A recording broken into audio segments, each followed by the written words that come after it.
I want to make a note here because I also think that when we talk about the labor shortages, whether it's in manufacturing, whether it's in nurses, there's also an imperative to get some of these devices to actually work in the physical world if we cannot find enough humans to do the jobs.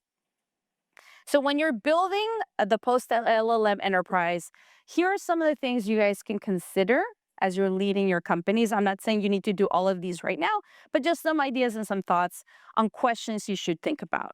If you have any type of real world data, geospatial data, how are you utilizing it?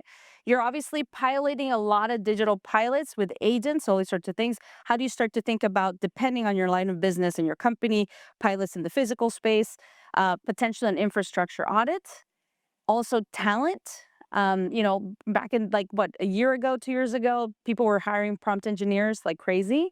You should also be thinking about who in your company knows how to use game engines, who knows about geospatial data, spatial computing, all these sorts of things. And connectivity, the connectivity strategy is going to be incredibly important. This actually hit me. I recently, what was it, a couple months ago, before the war, I was in Riyadh. I do a lot of work in the Middle East.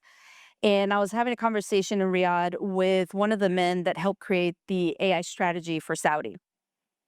And he said this to me. I did not prompt this. He said, I believe that as compute starts to get cheaper, obviously there's certain constraints right now, but as compute starts to get cheaper and some of these models become more efficient, that the conversation will move to connectivity, right? Because when you're talking about millions, if not billions, I always go back to this, of devices, robots, glasses. I mean, we don't currently have the connectivity needed to be able to power this physical AI future.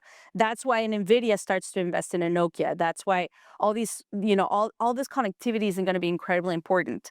5G is not going to cut it. I will tell you that. Because at the end of the day, once again, if you're going to trust this robot in the kitchen, it needs to know what to do with a very, very small amount of failure.